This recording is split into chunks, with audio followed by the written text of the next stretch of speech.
আছো সবাই? আশা করি সবাই ভালো আছে, সুস্থ আছো। আমিও খুব ভালো আছি। তো আজকে এখন যাচ্ছি রাখির দিন রাখি পরাতে। কোথায় না, দিদির বাড়িতে। প্রত্যেক বছর আমি পুচুদাকে ঘরে ডাকি, আর ঘরে ডেকে আমি অনেক রান্নাবান্না করি, ওনার জন্য আয়োজন করি, আর রাখিটা আমার ঘরেই সেলিব্রেট হয়। সকালে একটু বেরিয়েছিলাম, বাট আমি রাখি নিতে ভুলে গেছিলাম। এই যে বললাম আমার ঘরে সেলিব্রেট হয়, তবে এবারে আমাকে যেতে হচ্ছে, তার জন্য আমি সকালে নিইনি। আর যাওয়ার পথে আমি রাখিটাও পিক করে নিলাম, আর তারপর মিষ্টি নিলাম। আর মাকে বললাম মিষ্টিটা তোমার ব্যাগে ঢুকিয়ে নাও, আমি বেকার হাতে করে কেন নেবো কষ্ট করে। তারপর মায়ের ব্যাগে মিষ্টিটা ঢুকিয়ে নিলাম। এবার দুজন মিলে টুংটুং করে হাঁটতে হাঁটতে যাবো। আমি আর মা দুজন মিলে অনেক গল্প করতে করতে রাস্তায় এখন হাঁটছি। আর আমার গল্প শেষ নেই, আমার সাথে যেই থাকে আমি গল্প করতেই থাকি। আর ভিডিওতে মা তো পেছনে আছে, মা একদম নিজের মতো আসছে, আর আমি সামনে বকতে বকতে আসছি।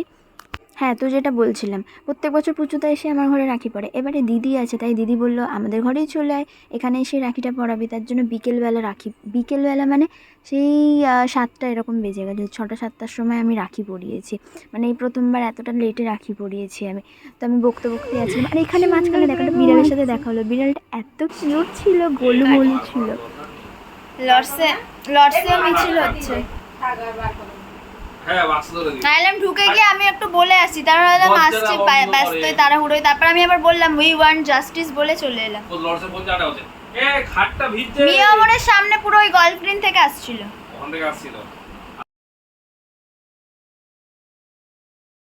আরজি করের কেসটা হওয়ার পর থেকে সবারই মন মেজাজ খুব একটা ভালো নেই।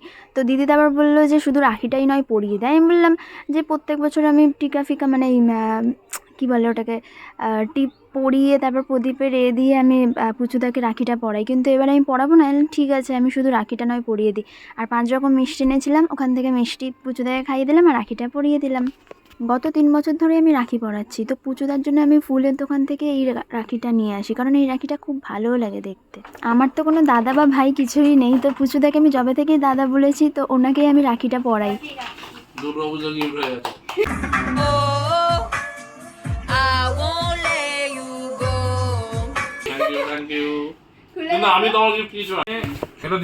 পছন্দ হয়েছে? পছন্দ হয়েছে, পুচুদা পরে দেখাতে হবে আমাকে।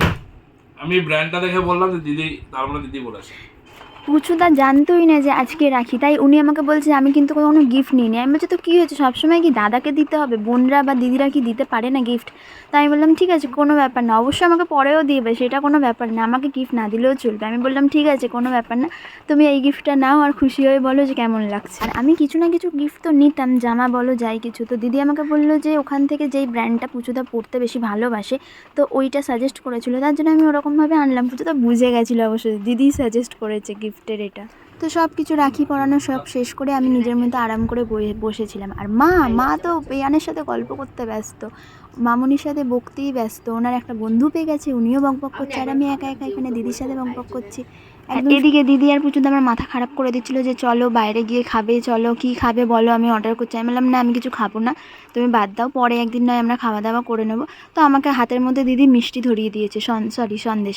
তো আমি তো বেশি মিষ্টি খেতেই পারি না, আমি বললাম ঠিক আছে একটাই খাবো। তারপর আমরা অনেক বকবক করতে করতে এসে গেল আমার বাবা, কারণ আমাদের একটা খুব দরকারি কথা হচ্ছিল, সামনেই একটা কিছু আসছে, সেটা আমি বলবো না এখন।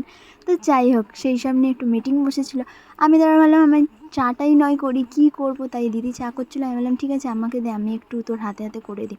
তো দিদি ওখানে কথা বলছিল বলে আমি একটু চা করে দিচ্ছিলাম। তারপর দাঁড়িয়ে আরাম করে একটু চা খাচ্ছিলাম।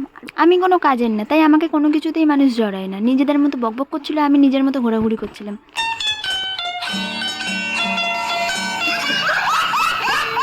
ব্যাস, অনেক ঘোরাঘুরি তো করলাম, অনেক বকবক করলাম। তো এবার আমি মাকে বললাম চলো আমি আর তুমি বাড়ি যাই, বাবা পরে আসুক।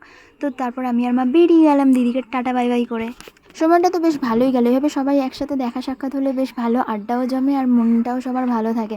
তো চলো, তোমাদের যদি ব্লগটা ভালো লেগে থাকে তাহলে লাইক কমেন্ট শেয়ার করে দিও, অ্যান্ড সাবস্ক্রাইব করে দিও, আর বেল আইকনটা টুং টুং করে বাজিয়ে দিও। চলো টাটা, আমি আর মা এবার বাড়ি যাই।